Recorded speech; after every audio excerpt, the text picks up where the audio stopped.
Action. Alkisah. Pada zaman dahulu kala, hiduplah seorang janda bernama Mbok Sri di sebuah desa kecil. Ia bekerja sebagai petani kecil.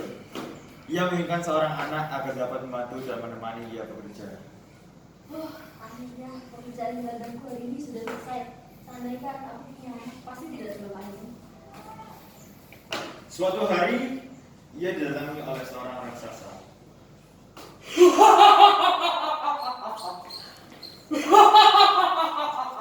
Wahai petani kecil, kudengar kau menginginkan seorang anak. Akan kuberi kau seorang anak, tapi dengan satu syarat. Saat anak itu sudah berumur 6 tahun, berikan anak itu ke aku dan akan aku makan. Baiklah, saya setuju dengan syarat Tuhan. Ini biji mentemun, timun.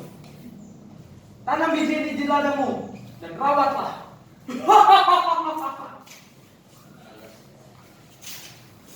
Setelah 2 minggu, di antara buah mentimun yang ditanamnya, ada satu yang paling besar dan berkilau seperti emas. Buah ini besar sekali karena berbuah dengan hadiahnya. Ternyata, isi buah tersebut adalah seorang bayi cantik. Wah, cantik sekali. Oke, mulai sekarang ibu akan memanggilmu timun emas karena kamu berasal dari timun yang berwarna emas. Semakin hari, timun emas tumbuh menjadi gadis jelita yang rajin membantu ibunya.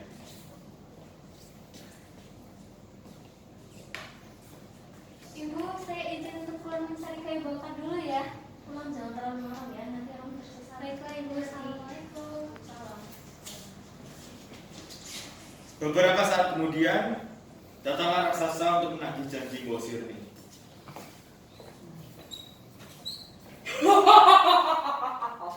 Wahai petani kecil, aku datang ke sini untuk menagih janjimu 6 tahun yang lalu.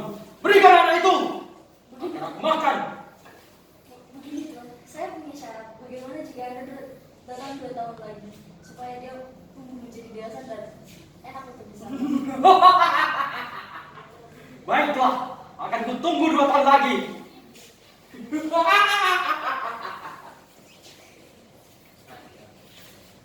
Hari berganti hari. Mbok Sirni semakin sayang kepada timun emas. Namun setiap kali ia teringat akan janjinya, hatinya pun menjadi cemas. Ibu, ini sudah malam. Kenapa ibu belum tidur? Dan kenapa ibu tampak sedih? Apakah ibu ada masalah? Tidak, anakku. Tidak ada masalah. Mari kita tidur. Ibu akan membantu kita. Oke, terima kasih ibu. Suatu malam, Mbok Sirni bermimpi agar anaknya selamat dalam perjalanan ke Mustafa di Gunung Gundul. Paginya ia langsung pergi ke sana. Timun emas, beberapa hari ibu akan pergi ke Gunung. Jika kamu lapar, ada ikan asin dan nasi di dapur. Tetap menjaga rumah kita ya. Ibu bolehkah saya ikut? Tidak, anakku. Kamu tetap harus menjaga rumah.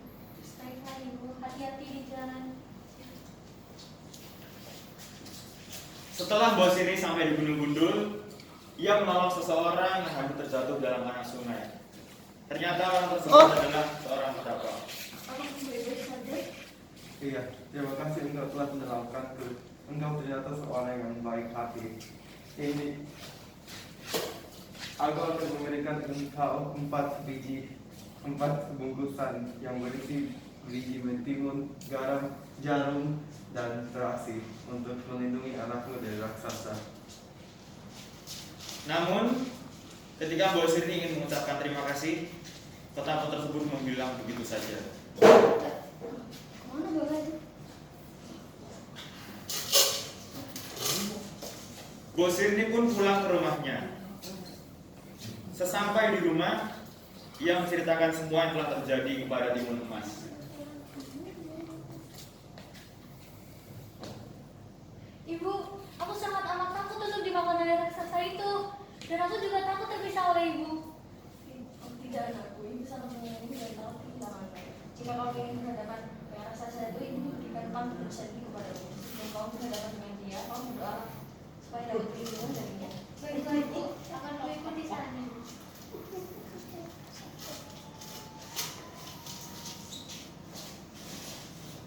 Paginya pun, raksasa datang lagi untuk menagih janjinya.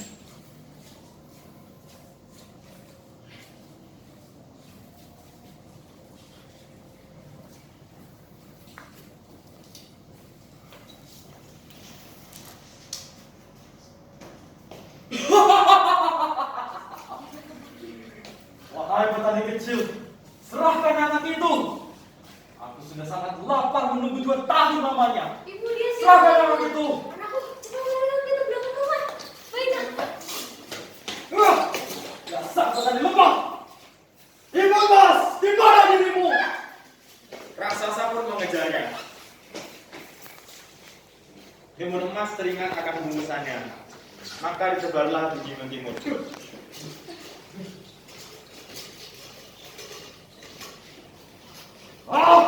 Apa ini? Timun. Sungguh ajaib, hutan menjadi ladang mentimun yang lebat buahnya. Raksasa pun memakannya, tapi buah timun itu malah menambah tenaga raksasa. Makanan kesukaanku. Aku merasa segar. Kesini Timun Mas. Kau tidak akan lari dari kejaranku. Lalu timun emas menaburkan jarum.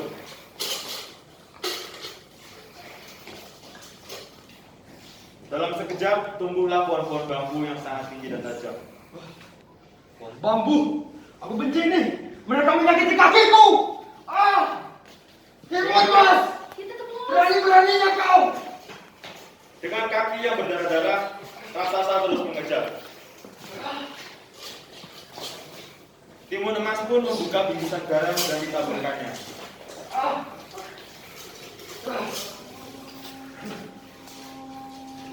Seketika, hutan pun menjadi lautan luas. Dengan kesakitannya, raksasa dapat melewati.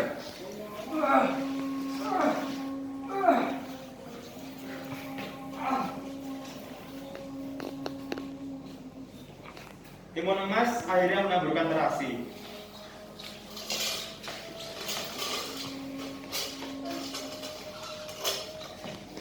Seketika terbentuklah lautan lumpur yang mendidih. Kau pikir aku bodoh? Hanya lumpur segini, aku bisa melewatinya. Apa yang terjadi? Panas! Kakiku!